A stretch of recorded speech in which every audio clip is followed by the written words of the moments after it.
Good morning, friends. Today we will be starting again with the numericals on the non-determinant sections or the members. What is indeterminate system or the we have seen when more than one metal load is applied, we say in that case if two metals or more metals are there, we say the section is indeterminate section. Now we have to see, yesterday we have seen a numerical, today also we will see a numerical for a particular application. Now a steel rod 18 mm in diameter, a steel rod 18 mm in diameter passes centrally through a steel tube of 25 mm ID and 30 mm OD. What is ID and OD? ID is the internal diameter of the tube and 30 is the outer diameter of the tube. The tube is 750 mm long and is closed by solid washers of negligible thickness which are fastened by nuts. So similar to the yesterday's problem, we can say in this case a steel tube with the outer ends are, we can say that is, there is a nut at the two ends.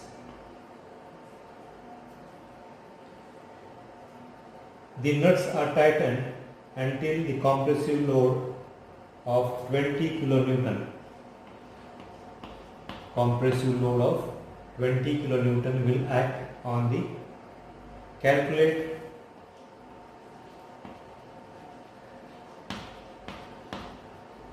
stress in tube. Find the stresses, find the increase in stress when one nut is tightened by 1/4 of a turn relative to the other. There are 4 threads for 10 mm.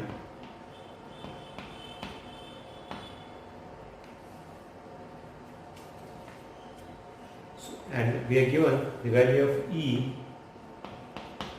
as 200 kilonewton.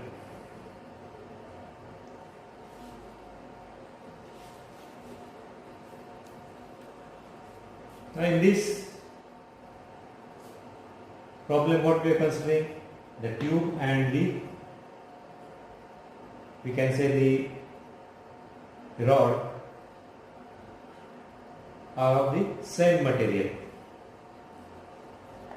So when we can say that is the same problem. In the previous problem we had seen that the tube was made of copper, the rod was made of steel.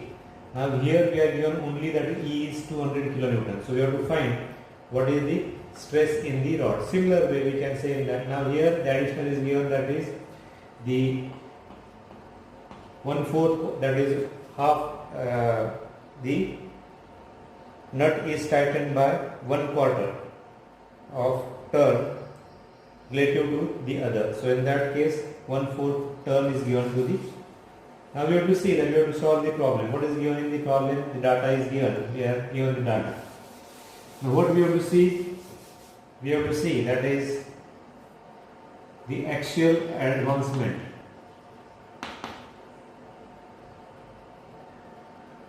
Axial advancement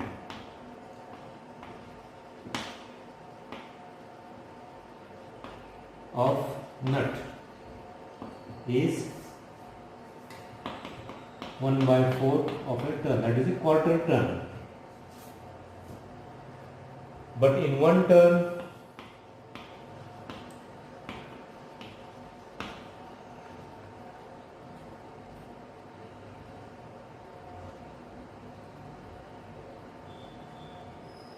what is the advancement? 1/4 of into 10, we can say that is the advancement in one turn, we can say that is, but one turn advancement is 1/4 of 10 mm. Therefore the axial advancement, what will be axial advancement in this case? 1/4 into 1/4 into 10. So that will be the axial advancement. So we get that is 0.625 mm. What is it? 0.625 mm? We are giving a turn, 1/4 turn of 10 mm. So this is nothing but the decrease in the length of the tube. So that is, we can say delta. Now when we can, what is the effect of this when we are tightening the nut? We say in that case, similar to the other stress problem, tube has got that is the compressive stress, whereas the rod has got the tensile stress. How that I have explained yesterday, why we are getting the compressive stress in the tube and why we are getting that is the stress, tensile stress on the rod. Now from this we can find area of tube. What is area of the tube? Pi/4 30 square minus 25 square. So we get the value as 215 mm. What is area of rod?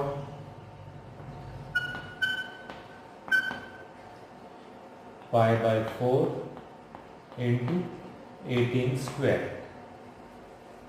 So we are getting it as 254.34 mm.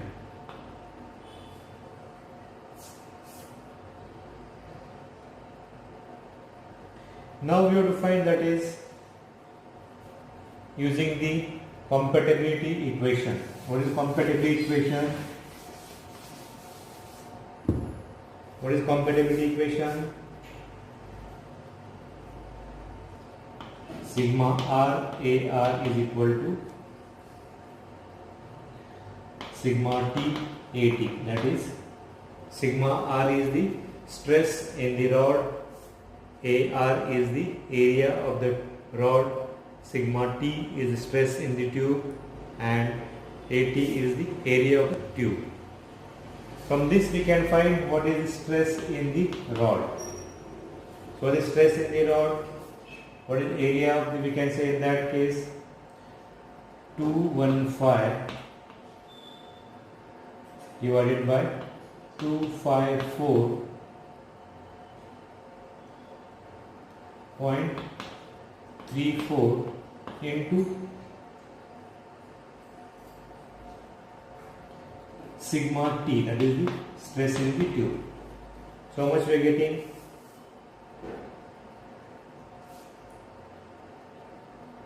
Now we are given that the compressive load is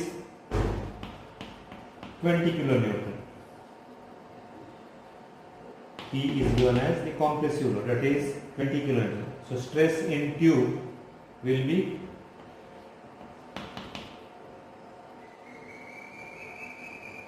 P by A. P is 20 into 10 raised to 3 divided by, what is the area? 215. So we get it as 93.02 Newton per mm square. So substitute this value of sigma T in sigma R, the equation sigma R. We get that is stress in the tube or in the rod is 78.13 Newton per mm square. So here we have seen now as the value of E is given as 20, or the value of E is given as 200 kilonewton. We are considering that is the value for each of the case.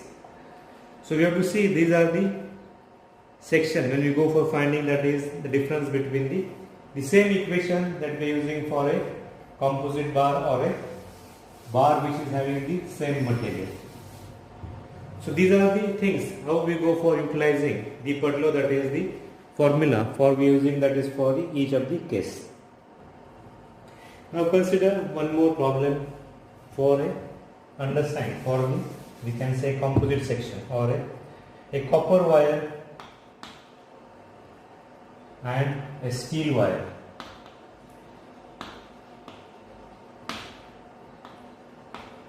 A copper wire and steel wire of same length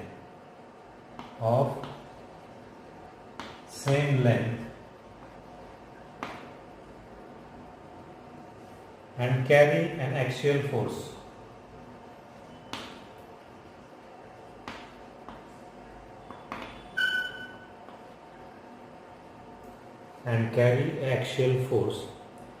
If the diameter of sieve wire is 2 mm,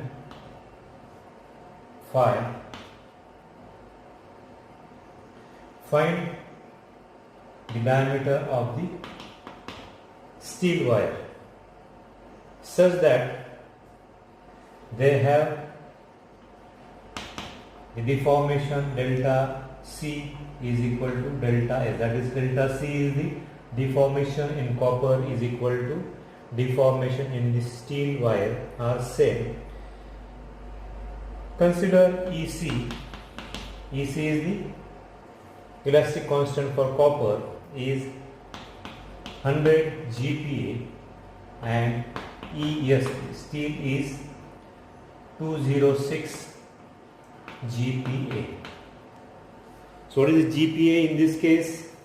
We can say it is nothing but 1 into 10 raised to 5 Newton per mm square, and this is 2.06 Newton per mm square. So that these are the elastic constants that are given.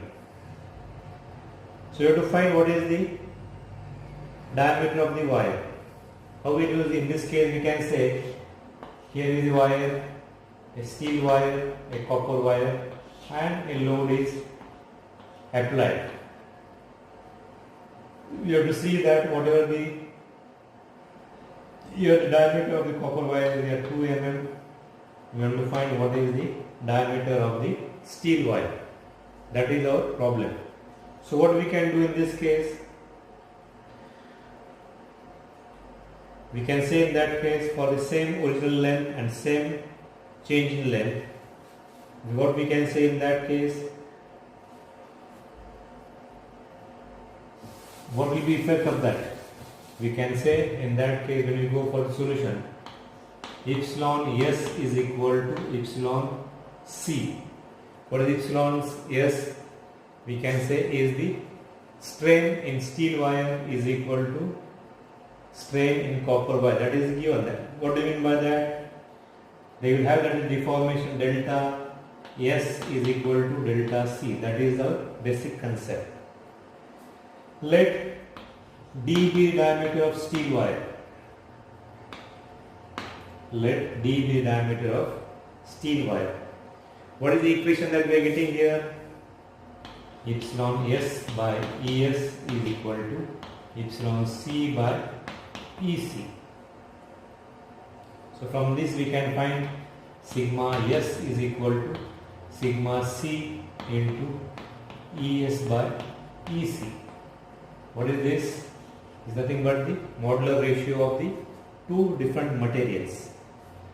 So what is sigma S? We can say is sigma S is P by AS is equal to P by, we can say that is AC, into ES. What is ES is given as?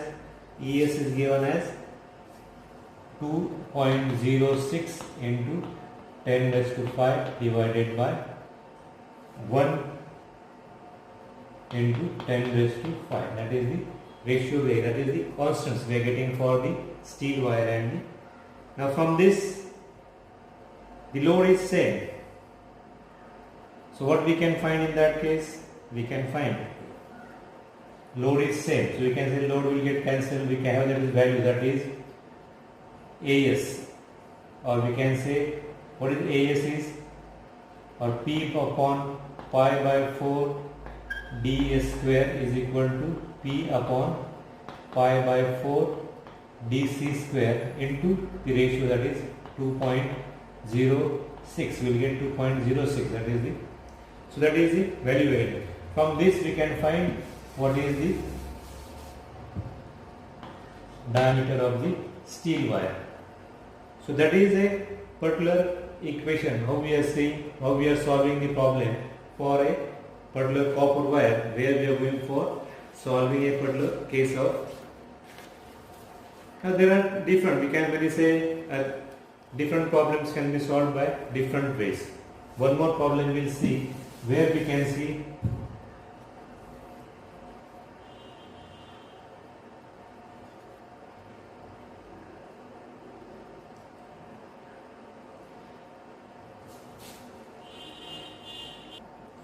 one more problem we will see, that is a composite rod. What is the composite rod here? Now in that case again the same, we can say that is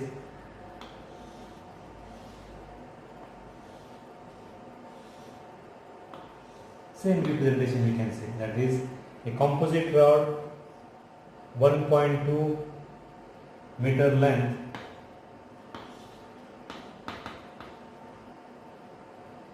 consists of an external steel tube,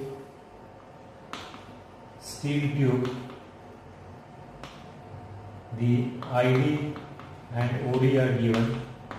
ID, that we can say that is external diameter is given as 50 and the internal diameter is 40 mm, and a rod passes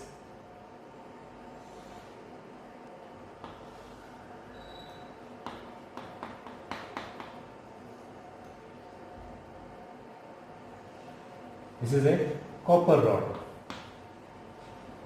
Copper rod, where we can say it is having diameter 30 mm.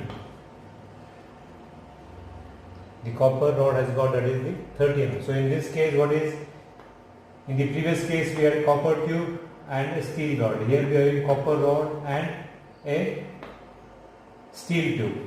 What is the purpose of this? We can say that is to increase the strength of the copper. Now this is subjected to a load. This is subjected to a load, we can say of 120 kilonewton.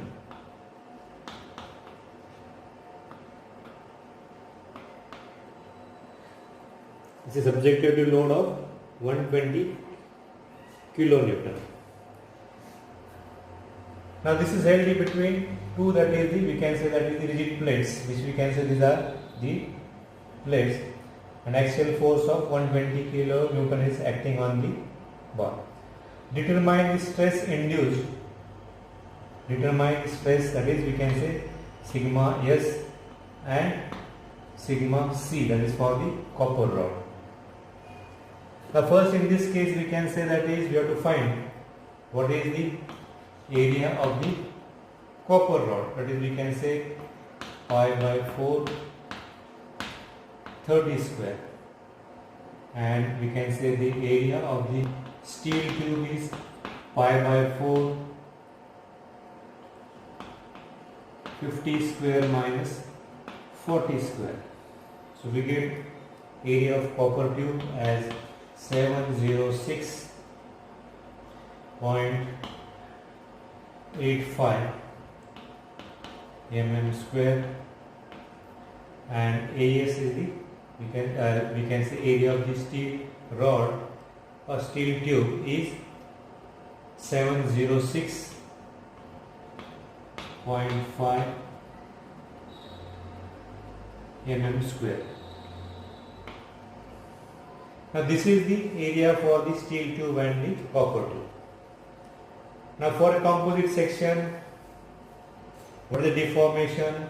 When we say that is load is applied, the steel tube will get stretched and similarly the copper rod will also get stretched. So we can say in that case for a composite section, delta LS is equal to delta LC. That is the deformation of the steel tube and deformation of the copper rod will be same. So what is the equation in that case? Sigma S by ES into L is equal to sigma C by EC into L. So we get sigma S is equal to 2 times sigma C. Substituting the value of ES. Now in that we are given that is value of we can say ES is 200 GPa and EC is 100 GPa. What is 100 GPa is 1 into 10 raised to 5 and 200 GPa is 2 into 10 raised to 5 Newton per mm square. So that from this we are getting that is the from this relation we are getting that is the ratio of ES by EC. Sigma S we are getting that is 2 sigma C. Now we have to see what is the stress. Now we have to find what is the total load shared by each of the tube and the rod. So what we are getting in this case, we have the total load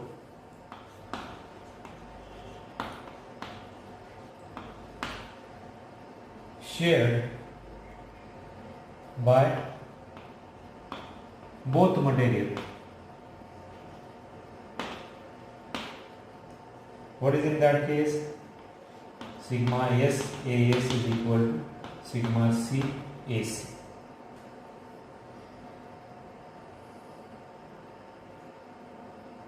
Or we can say sigma C in this case, total load share. So we can say P is equal to sigma S AS plus sigma C AC.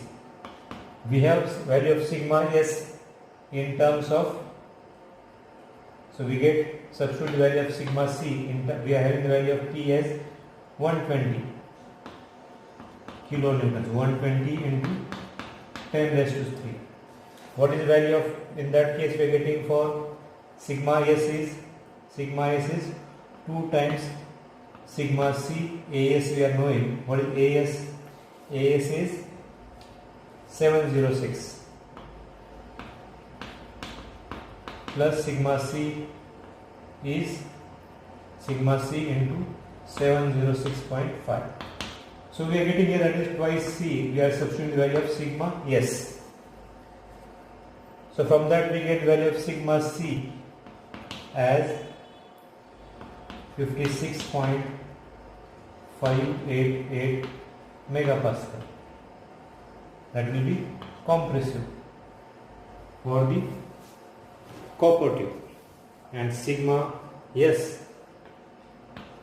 what is sigma S we are getting? 113.17 megapascal. So it will be tensile here and compressive here. Now if you think that is the same, delta S is equal to delta C. So you have to find what is the value of any one. We can delta L, C if you want to find. What is the value getting? Sigma C by EC into L. L is the original length. Sigma C we are knowing the value of sigma C. EC we are knowing 100 gigapascal, and length is given as 1.2 meter. So substitute that L is equal to, so we get sigma C is 56.588 divided by 1 into 10 raised to 5 into L is, we can say that is length is 1.2 meter, so 1200 mm. So we get what is the deformation as 0.679 mm. So this way we can solve the different problems for the. Now in the next class we will see there are many problems. We can see n number of problems are there where we can solve it. In the next time we will see that what is the effect of the thermal stress. What is thermal stress? When any component subjected to a temperature rise, what is there, which we have studied in our physics? When a bar is heated, what happens in that case? There will be slight increase in length. That is called, we can say, a increase in length. Now if we restrict the extension of the bar, what will happen in that case? There will be some stress that is occurring in the element, that is called the thermal stress. So next time we will be seeing that in the next lecture we will see that what is the thermal stress, how to calculate thermal stress, or what is the effect of a thermal stress in a single bar or in a composite bar. Similar to our, that is the first case, we can find what is the stress acting in the element. So thank you.